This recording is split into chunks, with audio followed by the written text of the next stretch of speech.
मित्रों नमस्कार। ईपीजी पाठशाला हिंदी में आपका स्वागत है। मैं हूं शंभुनाथ तिवारी। मैं अलीगढ़ मुस्लिम विश्वविद्यालय के हिंदी विभाग में प्रोफेसर के रूप में कार्यरत हूं। आज हम प्रश्न पत्र हिंदी भाषा और साहित्य के इतिहास के अंतर्गत रीति सिद्ध कविता के संबंध में बातचीत करेंगे। अध्ययन की इस श्रृंखला में रीति सिद्ध पर बात करते हुए आप इस अध्ययन के उपरांत रीतिबद्ध और रीति सिद्ध काव्य के अंतर को समझ पाएंगे। रीतकालीन काव्य के परिप्रेक्ष्य में रीति सिद्ध काव्य का सामान्य परिचय आपको मिल सकेगा। रीति सिद्ध काव्य के स्वरूप को आप जान पाएंगे। रीतकालीन कविता में जो रीति सिद्ध काव्य का वैशिष्ट्य है और उसका जो महत्व है उससे आप अच्छी तरह परिचित हो पाएंगे। रीति सिद्ध काव्य की प्रमुख प्रवृत्तियों के विषय में आप विस्तार से जानकारी प्राप्त कर सकेंगे और रीति सिद्ध जो प्रमुख कवि हैं उनकी रचनाओं का परिचय भी आप जान पाएंगे। पूरे तौर पर अगर समग्रतः हम कहें तो रीति सिद्ध काव्य का तथ्यपरक और वस्तुपरक आकलन करने में सक्षम हो सकेंगे। रीतकाल की समय सीमा में जो कवि काव्य रचना कर रहे थे उनके वर्गीकरण का जो सबसे पहला प्रयास वो आचार्य रामचंद्र शुक्ल ने किया था। उन्होंने रीतकाल के कवियों की दो श्रेणियां निर्धारित की थी। नंबर एक रीत ग्रंथकार कवि और नंबर दो अन्य कवि। जो लोग परंपरागत काव्य रीति का अनुसरण कर रहे थे और एक बधी बधाई परिपाटी या पद्धति पर काव्य रचना कर रहे थे उनको शुक्ल जी ने रीत ग्रंथकार कवि की श्रेणी में रखा और उससे अलग जो कवि थे उनको उन्होंने अन्य कवि के रूप में माना। उन अन्य कवियों में लक्षण ग्रंथों की रचना करने वालों से जो इतर कवि थे, स्वच्छंद रूप से उन्मुक्त रूप से अपनी जो अभिव्यक्ति कर रहे थे, ऐसे स्वतंत्र चेता कवियों को उन्होंने स्थान दिया अन्य कवि के रूप में। इसी विभाजन को आधार बनाकर बाद में जो परवर्ती आचार्य विश्वनाथ प्रसाद मिश्र हैं उन्होंने रीतिबद्ध और रीतिमुक्त नाम से रीतकालीन कवियों का वर्ग बना दिया और वही जो वर्गीकरण है परिष्कृत रूप में हमारे सामने इस रूप में आता है कि रीतिबद्ध, रीति सिद्ध और रीतिमुक्त। आज यह जो वर्गीकरण है वह कमोबेश सर्वमान्य हो गया है।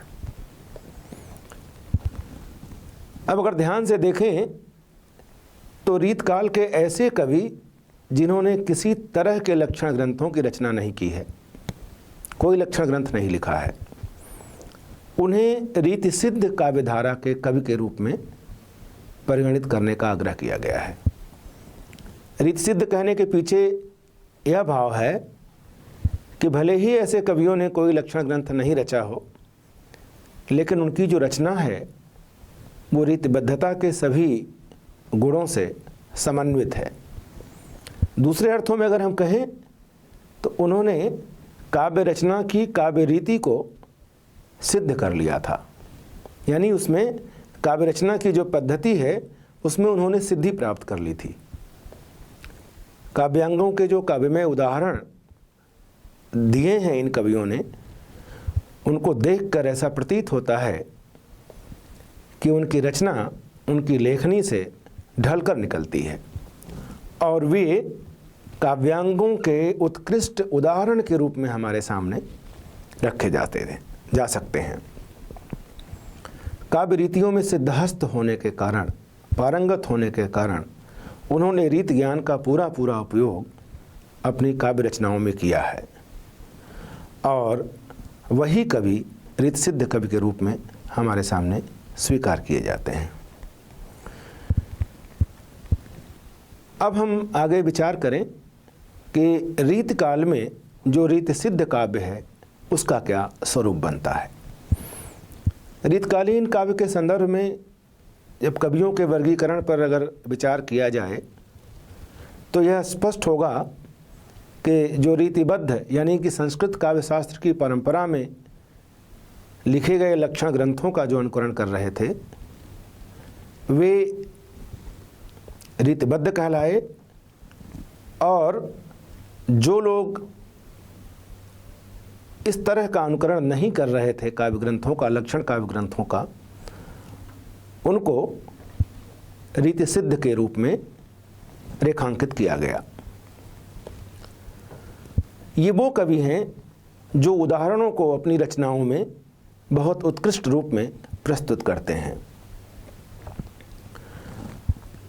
उपयुक्त दोनों से इतर भी एक श्रेणी है जो रीत या परंपरा या बंधन के सहज और स्वतंत्र रूप को मान रहे थे, उस बंधन को स्वीकार नहीं कर रहे थे और उस तरह से जो काव्य रचना कर रहे थे वे रीतिबद्धता का सत्कार तो कर रहे थे वो, लेकिन वे उसमें बद्ध नहीं रहे थे, इसलिए उनको हमने रीति सिद्ध के रूप में स्वीकार किया है। यहाँ डॉक्टर नगेंद्र का एक अलग मत है। वो ये कह रहे हैं कि रीतिबद्ध कवि वे हैं जिन्होंने रीत ग्रंथों की रचना न करके काव्य सिद्धांतों या लक्षणों के अनुसार रचना की है। अब यहाँ मज़े की बात यह है कि जिन कवियों को आचार्य विश्वनाथ प्रसाद मिश्र रीति सिद्ध कहते हैं, डॉक्टर नगेंद्र उन कवियों को रीतिबद्ध की श्रेणी में रखते हैं और इस तरह से रीतिबद्ध श्रेणी में उन्हें रखते हुए जो उन्होंने नाम गिनाए हैं उनके इतिहास में भगीरथ मिश्र ने जो उल्लेख किया है जिन कवियों का रीतिबद्ध कवियों में बिहारी, बेनी, कृष्ण कवि, रसनिधि, नृपशंभु, नेवाज, हठी जी, राम सहायदास, रजनीश और द्विजदेव। इन कवियों के अतिरिक्त इस परंपरा में सेनापति, बृंद और विक्रम को भी सम्मिलित करने का उनका आग्रह है। अब जाहिर है कि यहाँ जिन कवियों का उल्लेख किया गया है वे परंपरागत रूप में रूढ़ हो चुके रीतिबद्ध आचार्य कवियों से अलग कोटि के हैं, जिन्होंने लक्षण ग्रंथ नहीं रचे पर वे काव्य रीति नीति से अलग होकर काव्य रचना नहीं कर रहे थे। यह विचारणीय है कि ऐसे कवियों को प्रायः रीति सिद्ध के रूप में जाना जाता है और अधिकतर इतिहास ग्रंथों में रीति सिद्ध के रूप में ही उन कवियों का विवेचन विश्लेषण प्राप्त होता है।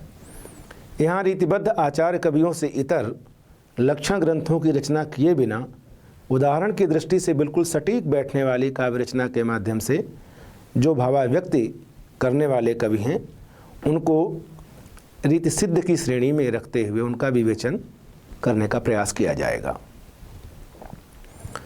अब अगर हम रीति सिद्ध काव्य के स्वरूप पर बातचीत करें तो देखें कि काव्य रचना और उनकी जो प्रवृत्ति है या जो उनकी प्रकृति है अगर उस आधार पर देखा जाए तो रीतिबद्ध कवियों और रीति सिद्ध कवियों में कोई विशेष अंतर नहीं दिखाई देता है।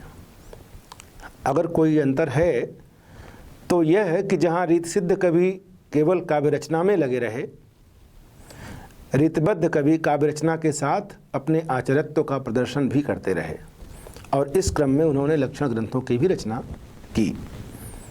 लक्षण ग्रंथों की रचना करने वाले आचार्य कवि संस्कृत काव्यशास्त्र की परंपरा में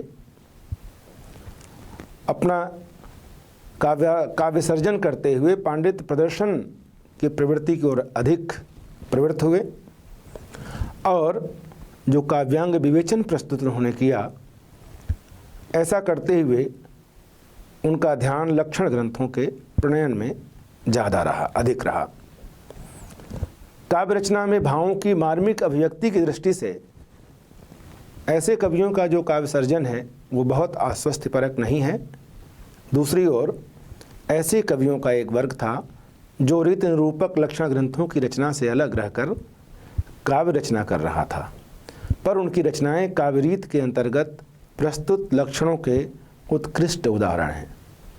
काव्य रीत को ध्यान में रखकर रीत के आधार पर काव्य रचना करने वाले ऐसे कवियों को रीत सिद्ध कवि के रूप में स्वीकार किया जाता है।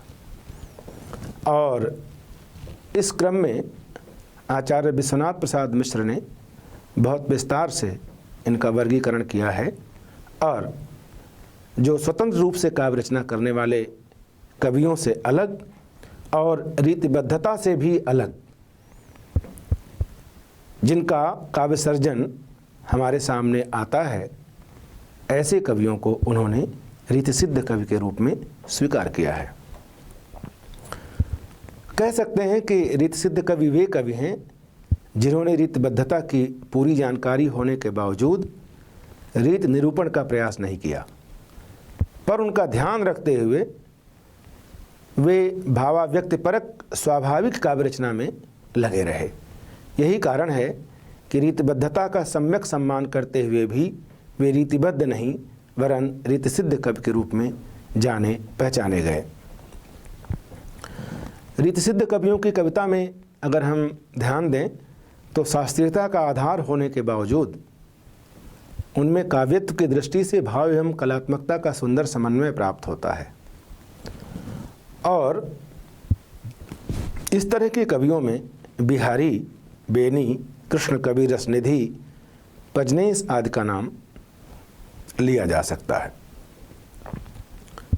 रीतिसिद्ध कविता की अगर हम प्रमुख प्रवृत्तियों पर विचार करें तो इस संदर्भ में ये बात कही जा सकती है कि रीतकालीन काव्य रचना के संदर्भ में संस्कृत काव्यशास्त्र आधारित परंपरागत शास्त्रीय काव्य रचना करने वाले कवियों की श्रेणी में रीतिबद्ध एवं रीतिसिद्ध कवियों का जो वर्गीकरण किया जाता है उनमें मूलतः और तत्वतः कोई भेद नहीं है, कोई सैद्धांतिक भेद नहीं है। बावजूद इसके रीतिबद्ध श्रेणी के कवि जहाँ शास्त्रीय ज्ञान आधारित लक्षण ग्रंथ रचना द्वारा चमत्कृत करने वाली काव्य रचना का प्रयास कर रहे थे, वहीं जो रीतिसिद्ध कवि हैं वो बिना किसी रीति निरूपक लक्षण ग्रंथ के काव्य रीति पर आधारित स्वाभाविक काव्य रचना में प्रवृत्त हो गए। यही कारण है कि उनके काव्य में काव्यत्व और साहित्यिकता का संतुलन और चारुत्व परिलक्षित होता है। यद्यपि दोनों वर्गों की काव्यगत विशेषताएँ कमोबेश एक जैसी हैं, पर रचनात्मक स्तर पर काव्याभिव्यक्ति में उनकी कतिपय विशेषताएँ किंचित अलग रेखांकित की जा सकती हैं। इस दृष्टि से रीतिसिद्ध काव्य की प्रमुख प्रवृत्तियाँ निम्नवत देखी जा सकती हैं। सबसे पहली जो प्रवृत्ति है वो रीतिबद्ध कविता में भी मैंने उल्लेख किया था और यहाँ भी, वह है शास्त्रीयता। वो इसलिए कि रीतकाल की जो काव्य रचना है उसका प्रमुख आधार शास्त्रीयता है। चाहे रीतिबद्ध कवि हों या रीतिसिद्ध कवि हों, दोनों की काव्य रचना में काव्यशास्त्रीय परंपरा में लक्षण जो रचे गए लक्षण ग्रंथ हैं उनका प्रभाव और उनकी प्रेरणा दिखाई देती है। रीतिसिद्ध कवियों ने भले ही कोई शास्त्रीय दृष्टि से काव्यांग विवेचन नहीं किया है, पर उन्होंने जो उदाहरण दिए हैं वे श्रृंगार, नायक नायिका, नायिका भेद, अलंकार, रस आदि से ही संबंधित हैं और उनका सम्यक अध्ययन बिना शास्त्रीय ज्ञान अर्जित किए आप समझ नहीं सकते, या वे कवि बिना शास्त्रीयता का व्यापक आधार अपनाए काव्य रचना भी नहीं कर सकते। रीतिसिद्ध कवि काव्यशास्त्र आधारित काव्यांग का विवेचन नहीं करते हैं। वे नायक नायिका, रसछंद, अलंकार, गुणदोष के लक्षण नहीं विवेचित करते, बल्कि सीधे काव्यांग के सरस उदाहरण प्रस्तुत करते हैं और ऐसा करते समय उनकी कविताई का चरम परिपाक दिखाई देता है। इसका कारण यह है कि रीतिसिद्ध कविता काव्य रीत के भार से दबकर बोझल भी नहीं दिखाई देती है। लेकिन ऐसे कवियों का शास्त्रीय ज्ञान कम नहीं है, जिसके कारण वे काव्यांगों का विधिवत अध्ययन करके ही काव्य रचना में प्रवृत्त होते हैं। लिहाजा उनके काव्य के वास्तविक मर्म को पूरी तरह समझने के लिए पाठक को भी शास्त्रीय ज्ञान की समझ जरूरी है। उसके बगैर रीत सिद्ध कविता का जो मूल मंतव्य है वह नहीं खुलता है। उदाहरण के लिए अगर रीत सिद्ध कवियों में हम सबसे पहले बिहारी का नाम लें तो उनके कई सारे अनेक दोहे ऐसे हैं जो काव्यशास्त्र की अच्छी जानकारी के बिना ठीक से समझ नहीं आते, क्योंकि जो क्लासिक परंपरा है, जो शास्त्रीयता है संस्कृत साहित्य की, उसका व्यापक प्रभाव उस पर दिखाई देता है। रीत सिद्ध कवियों ने काव्यशास्त्र, कामशास्त्र, नीति शास्त्र, दर्शन शास्त्र, ज्योतिष शास्त्र, वैदिक शास्त्र, गणित शास्त्र आदि के कोरे सैद्धांतिक पक्षों को नहीं अपनाया, वरन उन्होंने उसके व्यवहारिक रूप से अपनी रचनाओं में उपर्युक्त शास्त्रों से बहुत सारे उदाहरण लेकर अपने शास्त्रीय ज्ञान का परिचय दिया है। कहते हैं कि शास्त्रीयता का आधार ग्रहण करना ही रीत सिद्ध कविता की एक प्रमुख प्रवृत्ति के रूप में स्वीकार की जानी चाहिए। इस वर्ग के कवियों का यानी रीत सिद्ध कवियों का जो स्वरूप बनता है काव्य रचना का, उसकी एक और विशेषता है कि प्रत्येक कवि चूँकि राजाश्रय में पलना, राजाश्रय में पनाह पाना और उसी पनाह में रहकर राजसत्ता की रुचि और अभिरुचि के अनुरूप काव्य रचना करना इस काल के कवियों के लिए अनिवार्य था, तो रीत सिद्ध कविता की भी यही प्रवृत्ति है कि इस धारा के कवि भी किसी न किसी राजाश्रय में पनाह पाकर अपनी काव्य रचना कर रहे थे।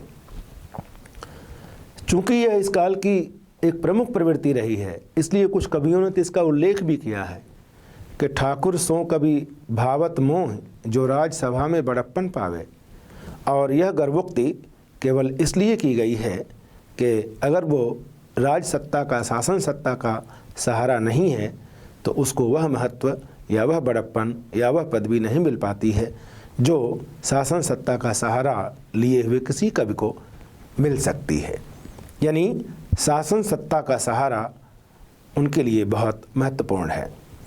रीत सिद्ध कवियों के संदर्भ में भी ये बात पूरी तरह लागू होती है।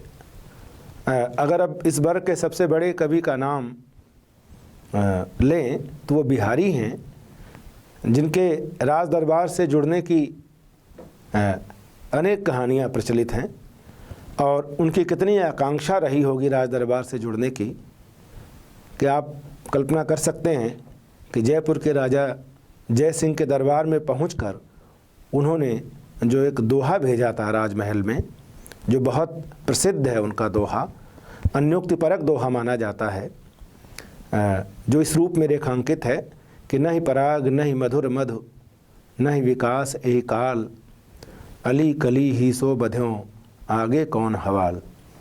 इस दोहे के लिए आपको मालूम है कि बिहारी को बहुत सराहना मिली और ऐसे ही लिखते रहने की प्रेरणा भी दी गई। राजा को कर्तव्यबोध करवाने वाले इस दोहे की जिस विशेषता और मौलिक उद्भावना पर विद्वत समाज झूम झूम जाता है और वाह वाह कर उठता है, वह दोहा गाथा सप्तशती के निम्नलिखित छंद का कितना सुंदर और ललित पद्यानुवाद है।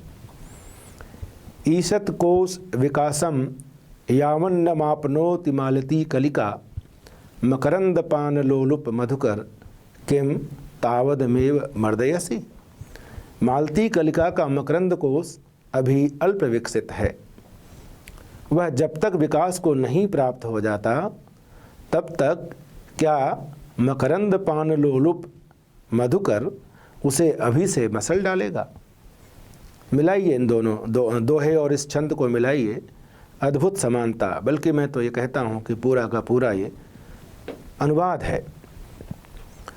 रीतसिद्ध कवियों को अपनी स्वाभाविक काव्य अभिव्यक्ति के लिए राज दरबार का संरक्षण आवश्यक होता था, जिससे उन्हें काव्य रचना का न केवल यथोचित मंच प्राप्त हो, बल्कि मान सम्मान पद प्रतिष्ठा के साथ आर्थिक लाभ भी प्राप्त हो। अर्थलाभ की आकांक्षा से सत्ता संरक्षण प्राप्त करने वाले रीतिसिद्ध कवि राजाश्रय का व्यामोह नहीं छोड़ सकते थे। अतः इस काल में जो राजाश्रित होना रीतिसिद्ध कवियों के लिए एक अनिवार्य शर्त थी और यह उसकी एक प्रमुख विशेषता मानी जा सकती है। इस काल की कविता की एक बहुत महत्वपूर्ण प्रवृत्ति है श्रृंगारिक भावनाओं का अभिव्यक्तिकरण, यानी श्रृंगारिकता इस काल की एक महत्वपूर्ण प्रवृत्ति के रूप में रेखांकित की जानी चाहिए। काव्यचारुत्व और साहित्यिक उत्कृष्टता की दृष्टि से रीतकाल की कविता का सर्वोत्कृष्ट अंश उसके सौंदर्य वर्णनों के माध्यम से व्यक्त हुआ है। रीतसिद्ध काव्य की कविताई का चरम परिपाक श्रृंगारिक वर्णनों में परिलक्षित होता है। रीत के मूल में श्रृंगार है। यही कारण है कि रीतकाल को श्रृंगार काल कहे जाने की सर्वाधिक वकालत की जाती है। रीतसिद्ध कविता के सुमेरु बिहारी तो अपने श्रृंगारिक वर्णनों के कारण समूची हिंदी कविता के सर्वाधिक लोकप्रिय कवियों में सम्मिलित किए जाते हैं। रीतसिद्ध कवियों को रीत काव्य की वास्तविक सिद्धि श्रृंगारिक वर्णनों में प्राप्त है।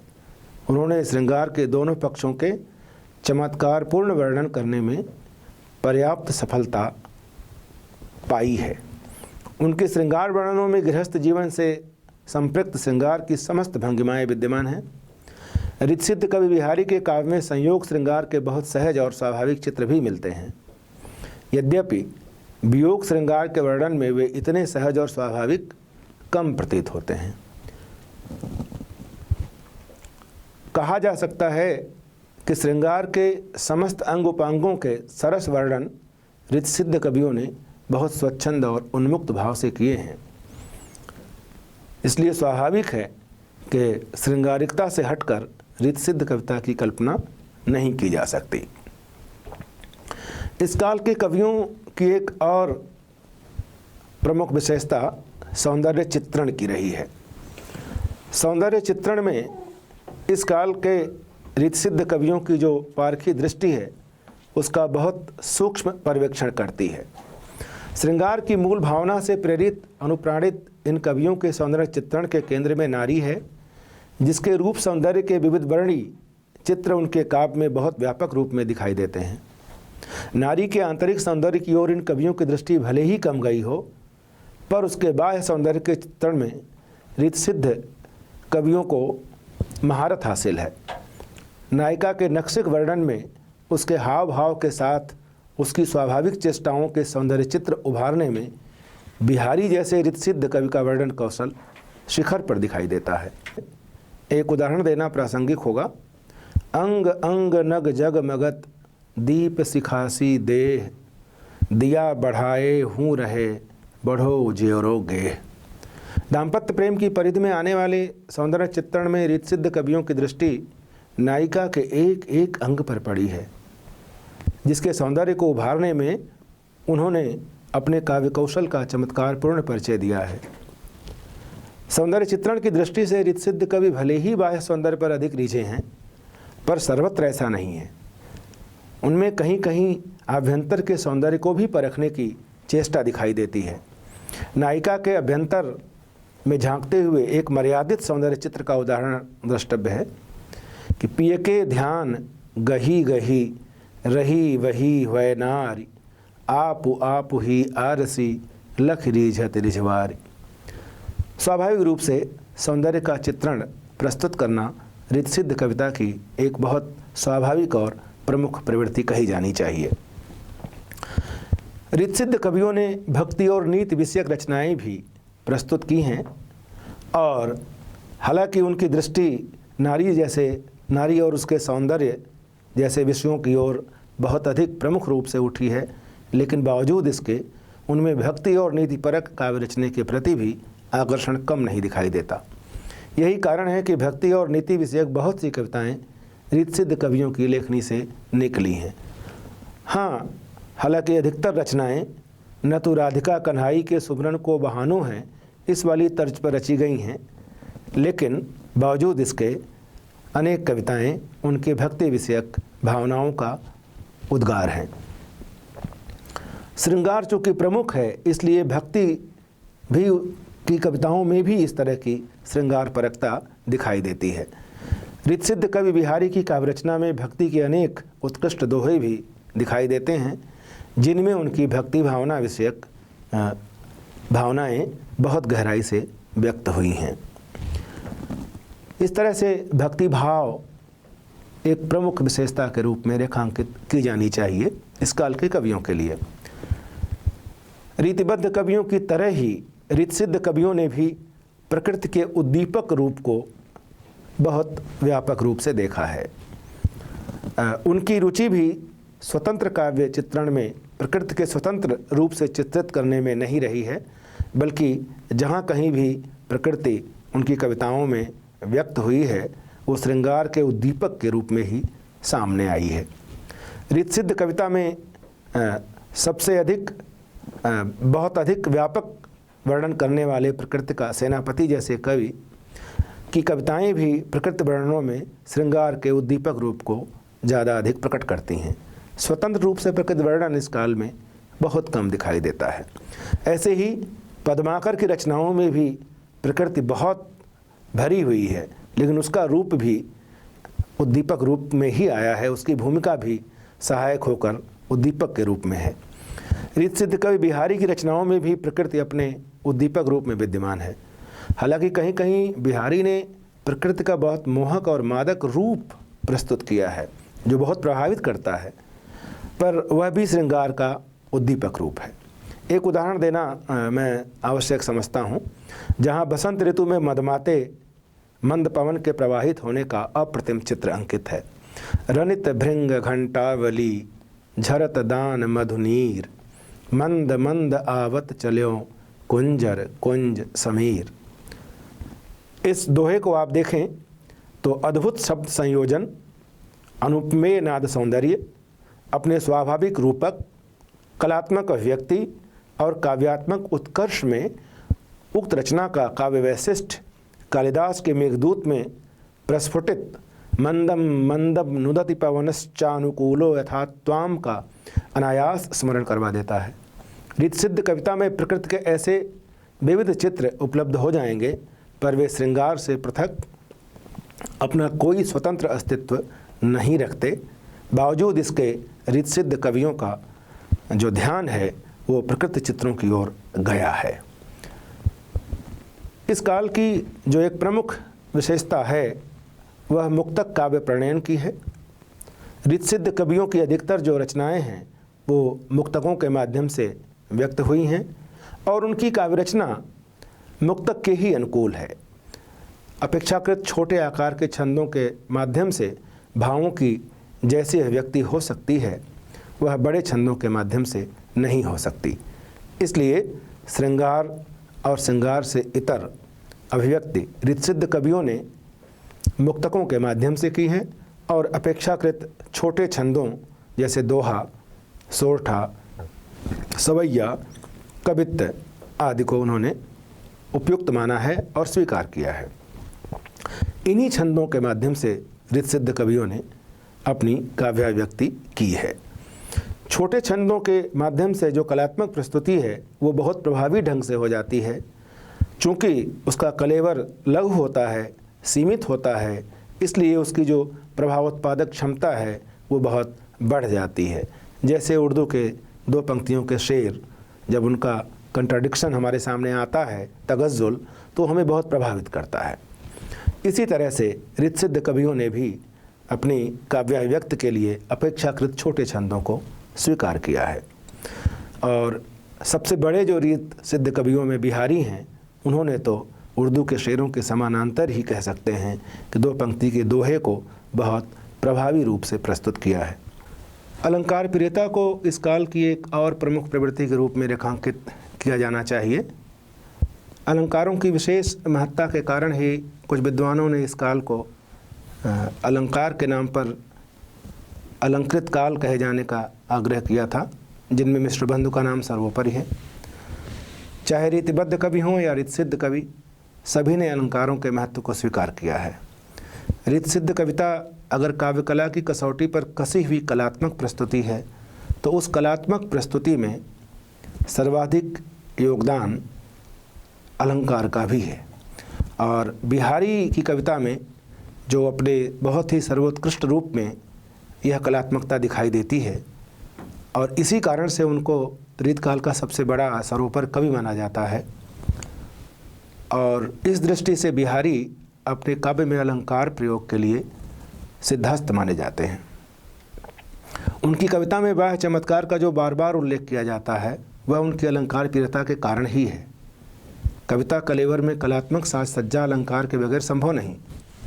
जिन लोगों ने बिहारी के काव्य में स्वाभाविक और गहराई की कमी का उल्लेख किया है वे भी अलंकार प्रयोग में बिहारी का कोई सानी नहीं मानते।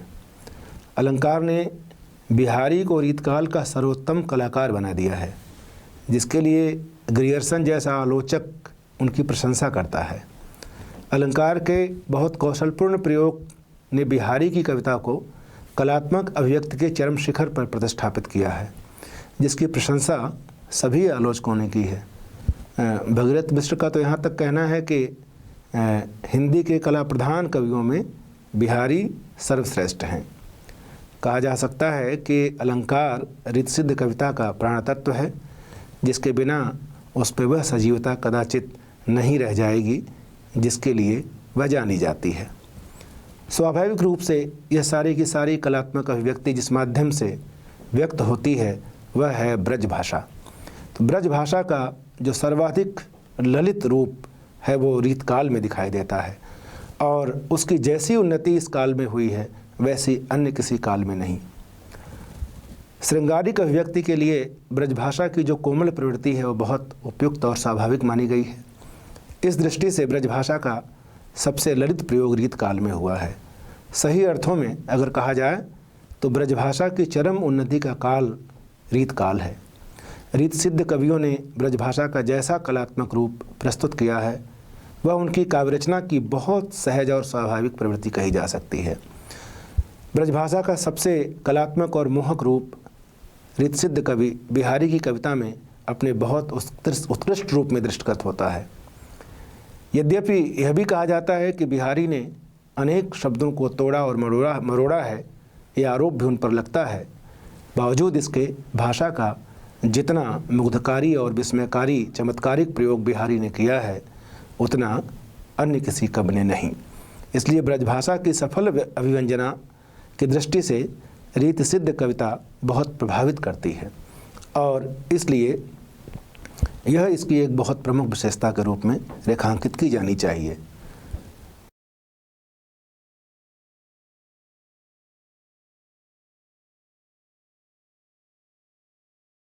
जैसा कि मैं पहले ही उल्लेख कर चुका हूँ कि जो प्रमुख रीतसिद्ध कवि हैं उनमें जब एक नाम ही आता है धीरे धीरे निकल कर कि जब भी आप कहते हैं कि रीतसिद्ध कवि तो केवल बिहारी का नाम आता है।